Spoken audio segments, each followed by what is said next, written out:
they're a bunch of shills that just lie to you about shit because they're trying to pump their bags. I tell you the truth, man. So I'm the only guy out there doing that. Who else out there is telling the truth in crypto? I don't know anybody's doing it like me, man. I don't. What about Charles Hoskinson? So I did a long interview with him. A lot of people are very inspired by him. Some people even say Charles Hoskinson is the Steve Jobs of crypto. Ah! You haven't heard that before? Oh God, here we go. Get the fuck out of here. Come on. I'm throwing another conversation grenade in there, people. Bro, like, what possible commonality is there at all? So what, like... No. Well, I'd go back a step and say, and have you watched some of his interviews? Yeah, they're queer. Like, I mean, some of the shit he says is okay. Like, he at least speaks, like, I don't have a problem with Charles Hoskinson. He's so smart, bro. He is so smart. He's like next level. Okay. You know what? Well, you want to sell me on that shit? Set up an interview with us, and we'll see how smart he is. Maybe he is smart. Great. But here's what I know. This motherfucker helped launch Ethereum.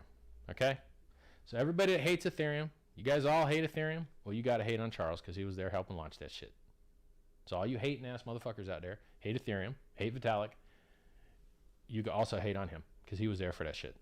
So then he had a falling out with his homies, right? He wanted to do his own thing, just like every other fucking founder.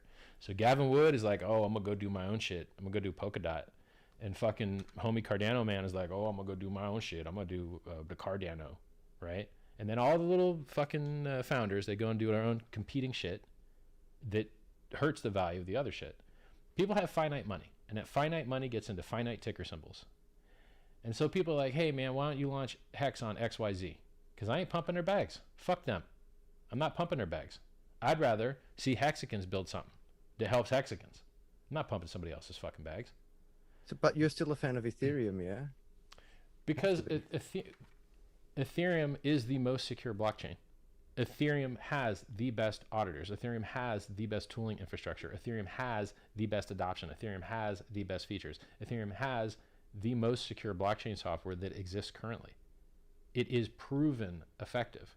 It has the most on-chain liquidity for stablecoins. It has the most on-chain transactions of any blockchain ever in history ever. There's been twice as many transactions done on Ethereum in the 3 years or 4 years that it's existed, or whatever, like 6 years, than in the 10 years that Bitcoin's existed, because it has a higher performative network. The shit has earned respect. It has earned respect. And these other vaporware empty chains that no one's fucking using for anything, but people are just pumping up to the sky for fucking giggles, they do not deserve that respect. So like when Dogecoin does a 30x, am I now supposed to pretend that the software is good, or that anyone is developing anything for it, or that has any fucking features other than send? It doesn't. So this, we're not comparing apples with apples here, brother. This concept that because a price is high, it is therefore good, is backwards. And Warren Buffett will clear you of this disillusion. And Warren Buffett will tell you, and he is right about a lot of shit, unfortunately, not right in crypto, he'll tell you, price is what you pay. Value is what you get. But most people think that price is value. So they're like, oh, Dogecoin is expensive, must be good now. Nope. It's worse than it was previously, because now it's less secure, because now the incentives to attack the network are larger. So it was more secure before you guys pumped the price, because they don't even have their own miners. They merge mine with Litecoin, and Litecoin security sucks. We can't compare Doge with Cardano. It's too. Why not? Doge has more users. Doge has more users. Why not? Why can't you compare them? What can you do with Cardano other than send? So pretty sure you can just send. One is a joke and never designed to be anything else other than a meme coin. Yeah, but I'm talking about software features. Can you do anything else with Cardano other than send it? No, you can't. So then they are very similar networks, because you can just press send or not, and that's it. Okay, as of right now.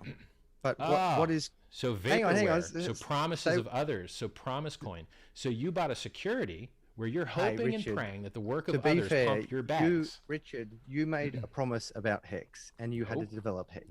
Nope. Hex launched fully and totally complete, done, and locked forever, with no promises of work from the others. There's no fucking code updates. There's no forks. There's none of that shit, because it's complete and finished. And everyone, if they want improvements, can do it on layer 2. So we now have layer 2 2-cent trading with Uniswap on a fork of Ethereum called Matic that has lower fees. It's an L2. We have that. Cardano doesn't have that. Dogecoin doesn't have that. We have that. But I didn't need to change the fucking code to do that because you can develop on top of it. There are people that now have developed tradable stakes. There's code in the developer chat where you can make a hex stake and then trade shares in that hex stake. Did we need to edit the code or change the code to do that? See, you're falling for the shit the EOS people fell for. And it's the exact same fucking playbook. Hey guys, we've got this team of people that's going to build some shit. And everyone's going to switch to our new shit because it has higher throughput and lower fees. Exact same fucking sales pitch. Exact same sales pitch the EOS guys fell for. And how did EOS do this year? Fucking garbage. Because people buy their new bullshit vaporware coin that they think is going to be the new great next fucking thing. And everyone pumps the hypes it to shit. And then it has the misfortunate event of actually launching. And then when it actually launches, no one's dreams come true. Though? Huh? Wasn't EOS built on Ethereum? No. Am I getting that right? No. Oh, sorry. Okay. No, I'm thinking of Tron. Sorry. Here's how EOS worked. Yeah. EOS was like, hey, we want to create an Ethereum killer. Lower fees, higher throughput. Okay. We want money to do that. Okay, how are we going to get people's money? We're going to let you transform, or I'm not sure exactly how they did it, but you could put Ethereum in on the Ethereum blockchain, get their ERC20 EOS token out, and then when their mainnet came out, trade your ERC20 for their mainnet token. You know who else did that? TRX. You know who else did that? BNB. Those are all multi-billion-dollar projects. Okay, so TRX went from an ERC20 to their own mainnet. BNB went from an ERC20 to their own mainnet.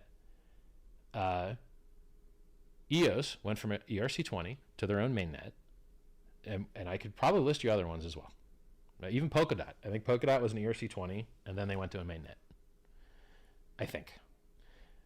I think Tezos might have done something similar too. Like, this is a very common thing. They're raising money, and then they're going to a mainnet. Okay. Now, who's building the mainnet? The people that you're enriching, the founders. Okay. And are you buying a complete finished product that is functional and operational? No, you're not. You're buying hopes and dreams.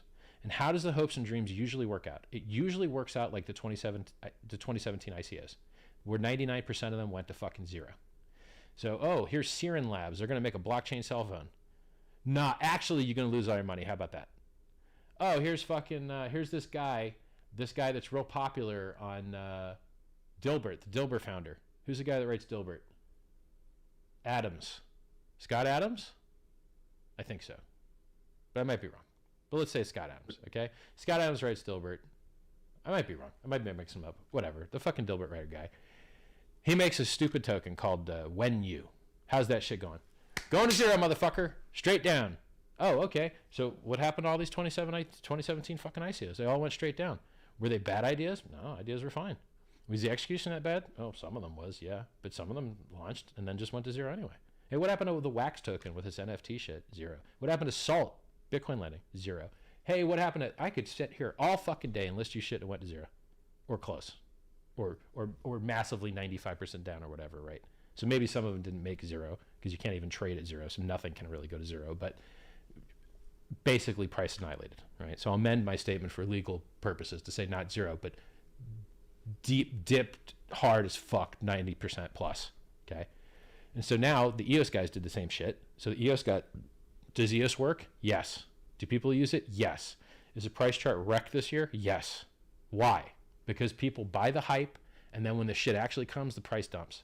Hex did the same thing, by the way. Hex had a similar launch style to EOS, and the price chart actually looked similar. People bought too high in the beginning, ran out of powder, made a bottom, went up high as fuck, and then they didn't have like any type of, I guess they had an end of their launch phase after 350 periods, which were 23 hours long. And our launch phase, or maybe it was 365, I can't remember. Our launch phase was like 353 days.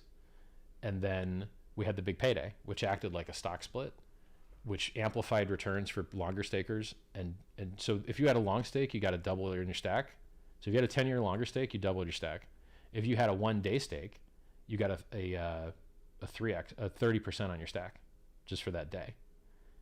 And then people front ran that by a few weeks and sold the price down. So the price pumped and then they sold it down. And we recently made a new all-time high after that. So that was like November 19th. And then I think we made a new all-time high just before the new year at 2 cents. So it's like, I'm going to teach you something about speculation, man. What matters is the ratio of people that know about the shit now to people that will know about it. That's what matters. So right now, when people didn't hear about something, price is low. Not, And then when everybody hears about it, price is a lot higher. Now, does that matter? The technical specifications? No. Does security matter? No. The only thing that matters is the ratio of how many people knew about it then and how many people know about it now. That's what actually moves the fucking price. Now, you can cancel that out with some bad structure, like rug pulls where shit goes to zero, where security, it goes to zero, where, some other bad thing happens, like fees get too high for anyone to use it, shit like that. Then those do negatively impact price. But they get solved in the fees issue by bear markets. Bear markets solve the fee problem. And then if other L2s solve the fee problem, other competitive chains, if people fuck off to those, it solves the fee problem. If USDT starts using an L2, solves the fee problem for a while, right? You buy time. So you're basically, if you bought Cardano, you just basically bought EOS. Hey guys, we're doing a new thing. It's going to have higher throughput, lower fees. Oh, cool. That's exactly EOS's pitch. We saw exactly how that worked out. It did a 40x in the bear market. That was nice. And then it just didn't do that well anymore because the ratio of people that had already heard about it to the people that will hear about it in the future, the ratio is just not that good. So in Hex, CoinMarketCap's got us gate capped to page 3. That's opportunity. On CoinGecko, those motherfuckers pretend we don't even have a market cap. Isn't that a good laugh? Isn't that a good laugh? The 100% uptime thing, they pretend it doesn't have a market cap. But they also, at the front of fucking top of all these price charts, go, by the way, this could be a rug pull. So just be really careful buying it because they might just fucking, pull the rug on your ass and you never be able to sell it. And they put that on all these fucking pages. How disgusting is that? I have an idea. If you think some shit's going to be a rug pull, how about you just don't fucking list it? How about you guys stop making money on views from fucking scams? Because they make money on scams. If you sell advertisements promoting scams, you make money on scams. I don't make no goddamn money on scams. A lot of other motherfuckers make money on scams. eToro, top of the website. 70% of users lose money with this. Top of the fucking website. Ads everywhere. So let me get it straight. You guys are advertising some shit that most people lose money on. The fuck's you hate your users? You hate your customers? Why are you doing it? Why are you hurting your fucking users? It obviously, the top of the website says everyone loses money. And it's worse than that. They don't just lose money. I bet if you do the measurements, so if 7 out of 10 people lose, the real question is how much did they lose? And how much did those few people win? And I bet the winners won this much, and I bet the fucking losers lost this much. And that's the data that they're hiding, is that it's even worse than 7 out of 10 losing. It's complete and total annihilation of the fucking users, and then the enrichment, a tiny little bit of a couple dudes. It's just disgusting. And then this shit's promoted everywhere. So Hex is being literally the 100% uptime, 100% awesome, fucking launched fully complete and secure while everything else around it failed. No hopes and dreams bullshit. If I die right now and Hex.com goes offline, Hex doesn't give a fuck. It's truly decentralized. It's truly distributed. It's truly complete. It's completely irrelevant whether I survive or not. It's completely irrelevant whether Hex.com survives or not. The code sits on that blockchain and keeps doing what it's doing for 150 fucking years. So if you bought Cardano and you're hoping for adoption and you're hoping people are going to build shit, you're buying into a 2017 ICO and the price will fucking dump hard as fuck. And the harder it rises up, the harder it will fucking dump. Because eventually when it finally comes out, then people will be like, oh, well, shit, another empty blockchain no one's using. How many of those do we have now? Do you want me to list you all the empty blockchains? DOT, ADA, Tezos, EOS, all of them. They're all empty. BSV, they're all fucking empty. You just don't have users, man. So you guys are all hoping and dreaming you're going to get users, and you're going to find the same thing when Hex launched. The price is going to dump because the hopes and dreams of day one, they just aren't, they're too hard to meet. You know what Hex was valued at day one by guys that bought it then on a diluted valuation? Day one, they valued it at 1.6 billion. Day one. And then this is after me publishing the chart that says, hey, look at how EOS launched. It dumped for 80 to 120 days and made a bottom here. And then I published the CSV charts to show you, here's the fucking EOS price every single day. Look, it did this, and then it did this, and it had a nearly identical launch system. Maybe don't go in all in one day, right? When everyone else is, and people don't fucking listen. So I'm telling Let you me now. bring this to what you believe in, if you will. Mm-hmm. So Okay.